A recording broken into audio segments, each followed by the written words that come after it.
We're currently in a pandemic. There are still lockdowns and restrictions. In fact, they're getting worse across the board in France, Austria, Germany, and the UK. They're expanding their lockdowns. It's pretty bad in some of these European countries where if you're unvaxxed, you have to stay home. In the UK, you now need 3 shots if you want to go outside, and it probably won't end there because we know what's been happening. They say after a certain amount of time, you need a booster shot. So if y'all live in the UK, get ready because it's probably only a matter of time before they say you need your 4th shot. And as everyone knows, and YouTube, I'm just kidding, on your 10th punch card, you get a free yogurt. I'm joking. Calm down, YouTube. Right now, with all of that going on, FBI investigating vials labeled smallpox found in lab near Philadelphia. Okay, all right. Well, hold on there a minute. Smallpox? I thought smallpox was contained in top secret and level 4 biosecurity labs and only in very, very small amounts. Smallpox is not fun. Smallpox coming back would be very bad. I'm not saying it is, but the FBI is investigating. I don't trust the FBI. Now, there's more to this story. I'd like I'd like my friends to get a little bit more conspiratorial than I would, but again, not really. I just want to point out what the conspiracy theorists have been pointing to, and then just say, well, I think there are patterns here. I don't know if it means what it means. But it's certainly freaking people out, and I'm not going to draw a conclusion other than to say smallpox has been in the news quite a bit. First, we have this story. Bill Gates warns of smallpox terror attacks as he seeks research funds. Bill Gates warned that bioterror could be a bigger threat than naturally occurring epidemics. I agree. I agree wholeheartedly with Bill Gates in that assessment. In fact, many people are concerned about the Wuhan lab and a potential lab leak hypothesis. Not that it was intentional. I mean, maybe some people think it was. Maybe, I don't know. But that there's questions about whether or not COVID leaked from a lab. And I think for the most part, we have everything but the final piece connecting COVID to the actual chimeric viruses they were making in the lab. A reasonable person would conclude COVID probably leaked. Now, intent to leak, that's something entirely different, and that's where you get into dark territory, but that's not for me to speculate upon. Y'all can speculate on whatever you want. Bill Gates' warning of this had a lot of people in the conspiracy space. You know, I don't know if that's the right word, but they're like, Bill Gates, oh geez, if he's saying it's going to happen and he's worried about it, that's probably going to happen. Because Bill Gates has talked about viruses and vaccines for a long time, and now here we are in a pandemic. It could just be that because he talks about it, then it happens, you falsely connect those dots. If we had a meteor strike, there'd be some other expert who's been screaming and ranting about meteor strikes, and people would be like, he was saying it was going to happen. Yeah, well, I mean, the short answer is maybe Bill Gates was just right. Now, you look at this story. Bill Gates warning of smallpox terror attacks. And a lot of people get conspiratorial, but I gotta then bring it to, let's see, here we go. FDA approves new drug against weaponized smallpox, June 10th. That's the date. Bill Gates was November 9th. So let's not act like this is evidence or indicative of a greater conspiracy. The reality is Bill Gates just read the news. Bill Gates is just saying something because he read a news article a long time ago. This is what they do to Trump, right? Trump would see an article in the news and it would be like, quick brown fox jumps over a lazy dog. And then Trump would come out and be like, did you see this? The quick brown fox jumped over the lazy dog. And then people would be like, Trump lies about the quick brown fox, who's actually sluggish and slow. And it was more of a light beige. Trump would see something in the news, say it, and then it would act like Trump made it up. And that's comparable to what we're seeing here. Bill Gates says something because he saw it in the news. And now people are acting like he's involved or whatever. I'm not a fan of the guy. Okay, he said creepy things, but I'm just, I'm pointing that out. We got to be rational and reasonable as we can, as we work through this stuff. That being said, it is quite creepy that the FDA says there's a new drug against weaponized smallpox. Bill Gates later comes out and says, I'm worried about weaponized smallpox. And then the FBI finds vials labeled smallpox in Philadelphia. Wow. I don't know what to expect other than I'm going to go crawl into a cave and never come out. That's a joke, by the way. But here's the story from Yahoo News. They say the FBI and the CDC are investigating questionable vials labeled smallpox found in a freezer last night at a Merck facility outside Philadelphia, according to an alert sent to the Department of Homeland Security leadership on Tuesday night. There were reportedly a total of 15 vials, according to the unclassified, quote, for official use only alert, a copy of which was obtained by Yahoo News. 5 of the vials were labeled as smallpox, and 10 were labeled as vaccinia. The vials were secured immediately. What is this? Vaccinia? Is it possible they had smallpox vaccine and smallpox? Yo, what are they doing at that Merck facility? The discovery of the vials prompted a lockdown of the facility, which has since been lifted. The FBI and CDC launched investigations, which remain ongoing. Quote, there's no indication that anyone has been exposed to the small number of frozen vials. The frozen vials labeled smallpox were incidentally discovered by a laboratory worker while cleaning out a freezer in a facility that conducts vaccine research in Pennsylvania, a CDC spokesperson told Yahoo News. CDC, its administration partners, and law enforcement are investigating the matter, and the vials' contents appear intact. The laboratory worker who discovered the vials was wearing gloves and a face mask. We will provide further details as they are available. Now, I just want to pause for a second, all right? I'm not a fan of conspiracies. You know why? The CDC is saying this. It was a lab worker who discovered this. I got to be honest. Conspiracies happen. There's a lot of stuff that's happened throughout history with the government and corporations and elites. When they conspire to do things, it happens. But this sounds like maybe they had old garbage in a freezer. I mean, for real, like this, and this is actually more worrying. A lab worker found it and said, whoa, this is kind of freaky. And maybe the reality is it's been sitting there for a long time. No one noticed. They went in there and saw it and said, hey, we can speculate on a lot of things. But if someone who worked there didn't know it was there and then reported it, it sounds more likely that there's no conspiracy, there's no secret plot, something bad happened, or I'll put it this way, maybe there is some conspiracy, but it doesn't involve the lab, it doesn't involve the CDC or whatever. If you want to get really circuitous or conspiratorial, you can say that this is all part of their plot to discredit any idea of a potential conspiracy. Now, look, somebody found it, but somebody put it there. So I'm curious as to how it got there and what vaccinia means and if they're working on a vaccine. I'll tell you this. We know the FDA approves a new drug. Check this out. This is from, let me read this. And we'll go back to the other one because this is important. The FDA has approved a new drug to treat smallpox, fearful of a possible bioweapon attack. The U.S. has been steadily preparing a defense through BARDA, the Biomedical Advanced Research and Development Authority. Tecovirimat was the first drug for smallpox approved in 2018. The FDA granted the new drug brincidofovir.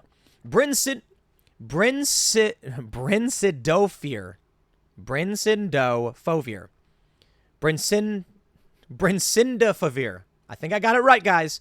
Fast track status and orphan drug designations in 2018. The new approval came under the FDA's animal rule. Drug testing usually goes through several phases prior to approval. First, there's preclinical testing, yada, yada, we get it. Phase 3 broadens the population, we get it. But that's now how it worked for brincidofovir. The animal rule recognizes that some investigational treatments cannot be tested for a specific indication in people. This happens for infections where it is dangerous and unethical to expose people to an agent. Smallpox is one such infection.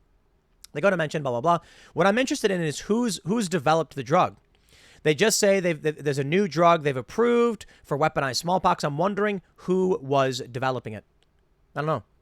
BARDA, I guess, is a biodefense lab, so sure. The reason I bring that up is because I'm wondering why Merck.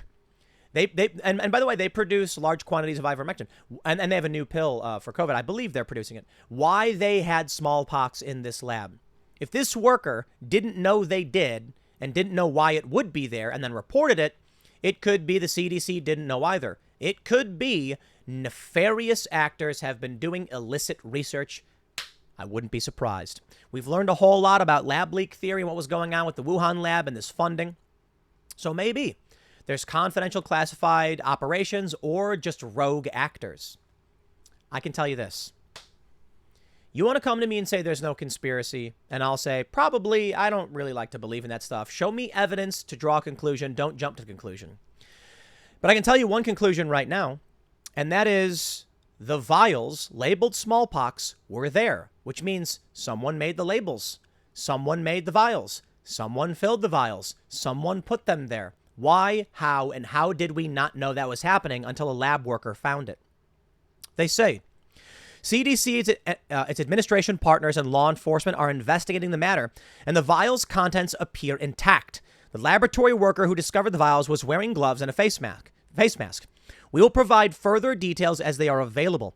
Smallpox, a disease caused by the variola virus, is considered so deadly that only 2 labs in the world are authorized to store samples of the virus, including one in Russia and the other at the CDC in Atlanta. That was my understanding, that they're like in deep freeze level 4 biohazard facilities that are controlled, the CDC and Russia.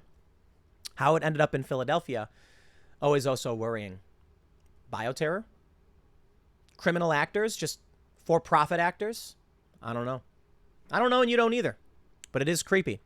Scientists have debated for years whether to destroy any remaining samples, citing the danger of a mishap that could unleash a disease that has been eradicated since the 70s. Those in favor of keeping samples have argued they are needed to develop new vaccines in response to an outbreak. The majority of Americans are not vaccinated against smallpox, and those who were vaccinated would likely now have waning immunity. The CDC will arrive on site tomorrow to take custody of the vials and transport them to another facility for testing, the alert notes. No personnel were reportedly exposed to the material. DHS and FBI did not immediately respond to a request for comment. Bill Gates warned about this. Maybe Bill Gates is just right. I'm not a big fan of the guy for a lot of reasons, but maybe he's just right. The Independent reports Bill Gates has warned governments to prepare for smallpox terror attacks and future pandemics by investing billions into research and development. Mr. Gates has made the comments in a policy exchange interview with the chair of the Health Select Committee, Jeremy Hunt. He said that countries like the US and the UK must spend tens of billions to fund the research, adding that while it may be expensive, it could lead to the eradication of the flu and common cold. Quote, I'm hoping in 5 years, I can write a book called We Are Ready for the Next Pandemic, but it'll take tens of billions in R&D. The US and UK will be part of that. It'll take probably about $1 billion a year for a pandemic task force at the WHO level, which is doing the surveillance and actually doing what I call germ games where you practice. The Microsoft founder suggested that the germ games could prepare nations for bioterror, such as smallpox attacks on airports. Mr. Gates warned that bioterror-caused epidemics could be worse than naturally occurring ones. Mr. Gates shone a light on the beneficial medical innovations that could come out of increasing investment into research and development.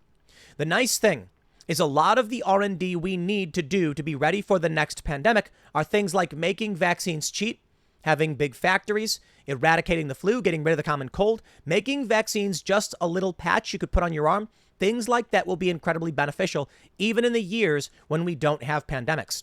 He added, he will continue to talk about pandemic preparedness as part of his work as a philanthropist. He said, so along with the climate message and the ongoing fight against diseases of the poor, pandemic preparedness is something I'll be talking a lot about. And I think it'll find fertile ground because, we lost trillions of dollars and millions of lives. And citizens expect their governments not to let that happen. I don't know why Bill Gates all of a sudden became this expert on all this stuff. He's a salesman. He's a computer guy. He bought someone's operating system, sold it to IBM for a royalty on personal computers, made a lot of money, and then started Microsoft, hired people, and developed a graphical user interface. And I don't think he was even the first to do it. I think Apple might have been. I'm not entirely sure. I guess technically the DOS shell was the first graphical user interface, but I guess technically that doesn't really count. No, I guess it does. I'm not going to get into the nitty gritty of whatever DOS shell was because most of you probably don't know. But anyway, I digress. I'm not going to talk about the computer stuff. All of a sudden, this guy who's a computer guy is talking about medical issues around the world and all of these things. And I get it. If you're rich, you're involved. But this guy's not an expert. That's what we need to realize. He's not an expert. That being said, I'm not going to jump to the conclusion of no matter what he's saying, it's bad. If he's warning about this stuff, like bioterror stuff, okay. I don't care who is warning about it. Take it seriously. Let me explain to you why. We have this story from Yahoo. I covered this back when it happened because this is from March of last year. Border Patrol stopped a Chinese biologist carrying viable SARS-MERS viruses at Detroit Airport in 2018. Chinese biologist. China is an adversary to the United States. Why is this guy carrying viable SARS and MERS viruses? Yeah, it's SARS-CoV. What is it? SARS-CoV-2. Is that the COVID virus? CoV-2. So COVID is a SARS virus and there's MERS viruses. What are they doing? This is reckless. This happened. U.S. Customs and Border Patrol agents at Detroit Metro Airport stopped a Chinese scientist carrying vials believed to contain the MERS and SARS viruses in November 2018, just a year before the first reported Wuhan coronavirus case, according to FBI tactical intelligence report obtained by Yahoo. Inspection of the writing on the vials and the stated recipient led inspection personnel to believe the materials contained within the vials may be viable Middle East respiratory syndrome and severe acute respiratory syndrome materials. The report reads, the vials were labeled antibodies, and the unnamed scientist said he was asked to deliver them to a researcher at a U.S. institute. Here's why I bring this story back up, because I did cover it a long time ago. Dirty stuff happens. And if you think there's no conspiracies, you're wrong. Now, I'm not a big fan of conspiracy theories because I need evidence to move from point A to point B to point C to point D. And often what you get with conspiracy theories is someone saying point A to point D, and they skip over all these logical pathways and potentialities. But when we have a story going back a few years, and worse still, we have this from January of 2020. Harvard University professor and 2 Chinese nationals charged in 3 separate China-related cases. When you have stories like that, it sounds like people are plotting behind the scenes to do illegal things. Conspiracy doesn't mean grand global plot to take over the world. It could mean 2 dudes being like, we'll make $100,000 if we can smuggle this into the country. They conspire to commit some criminal act. But there's a potential danger to all of us. This is what I think people need to realize, too, about conspiracies. It's often like this big corporation or this government. And it's like, what if it was 2 dudes? What if it was literally 2 dudes who are like, yo, I got a guy who wants to buy this. Why? He wants to get it to a lab. There's no big corporation involved. It's 2 dudes. And so they plan something. Some guy smuggles something. He brings it in. They get paid. And then after the guy gets paid, the guy's carrying the vial and he's smuggling it in and he drops it and it shatters. And then boom, virus flies up in the air. A lot of people want to take it to the most grandiose place possible when talking about conspiracies, but conspiracies can be, look, how about this? 2 janitors at a bio lab realize if they smuggle this out and transport it across state lines to a new facility, someone's willing to pay them a big buck for it, and it's just criminals. That's it. There's no evil CEO, no billionaire, no government actor. It's just 2 janitors. And then when they drop the vial and it shatters and the virus spreads, people will be like, the government did this, blah, blah, blah, when it was literally like 2 janitors. So we don't know who's enacting these conspiracies or why. Now, I will point out, check this out. This is interesting. This is a DOJ release from January 28th, 2020. The Department of Justice announced today that the chair of Harvard University's Chemistry and Chemical Biology Department and 2 Chinese nationals have been charged in connection with aiding the People's Republic of China. Dr. Charles Lieber, yeah, okay, so we know the names. Dr. Charles Lieber, Yan Qingye, Xiao Song Sheng, 30. A Chinese national was arrested on December 10th, 2019 at Boston's Logan International Airport and charged by criminal complaint with attempting to smuggle 21 vials of biological research to China.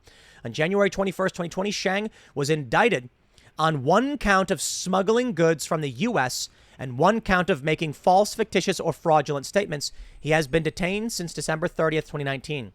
Now, that's where I come in on the other side. This was criminal charges of people attempting to help the Chinese Communist Party by smuggling biomaterials to them.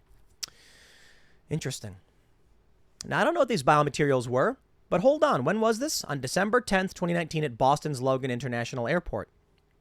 Someone secretly working for the People's Republic of China with biological samples? Hypothetically. And I don't believe this is true. I'm just saying, what if COVID wasn't a lab leak in the way we realize? It was literally a Harvard professor and 2 dudes smuggling viruses and getting contaminated. And what if the reason they don't tell us is because, I mean, that would be a huge international scandal and could potentially spark a war. Acting espionage on the behest of China results in a major pandemic. I'm not saying this is related in any way, but look at the timeline. January 28th, they announced this 2020. Hey, what was going on then? It's interesting, isn't it? I don't think there's any reason to connect those dots or speculate beyond this because we do have this story from Yahoo going back to 2018 about how they were doing this before. I believe it was Chinese biologists were carrying the viruses. They probably do it all the time. And that being said, it's actually more worrying than the idea of any nefarious plot. With no safety security protocols or whatever this is happening, what happens when someone's carrying smallpox and they drop it or it shatters? I don't know if anything like that would happen. I don't know. But I throw it back to that first story. How did vials labeled smallpox, how did they get into this lab? Someone put them there. Someone's funding this. Someone's got plans. I don't know what those plans are, but they were next to bottles labeled vaccinia. They say the reason we keep the smallpox virus around is to produce vaccines in the event of an outbreak. Is someone preparing for an outbreak of smallpox? That would be nightmarish. And I don't know. But I can't make any assumptions these days because things have been crazy and things have gotten worse. So it's hard to know what will happen, what could happen, or what's even possible. People say it can't happen here. Yo, we've been dealing with lockdowns for almost 2 years now. It did happen here. And it's happening in Australia and Austria and France and Germany and the UK. And it's getting bad. Now, look, I don't want to draw too much, draw too many conclusions, but for the love of all that is holy, my friends, this is something y'all should be paying attention to. Not that we know what it means or where it came from or who did it or why, but somebody had vials labeled smallpox. Is it possible they were just saline solution and they were pranking us? Sure. And therein lies the big challenge. How to know what is true and what may be, I don't know, but I take it seriously. I'm going to carry on with my life like normal. That's all I can really do. Creepy stuff. And dark times ahead, because we got more coming. We're waiting for the Kyle Rittenhouse verdict. Next segment's coming up at 4 p.m. over at youtube.com/Timcast. Thanks for hanging out. We'll see you all then.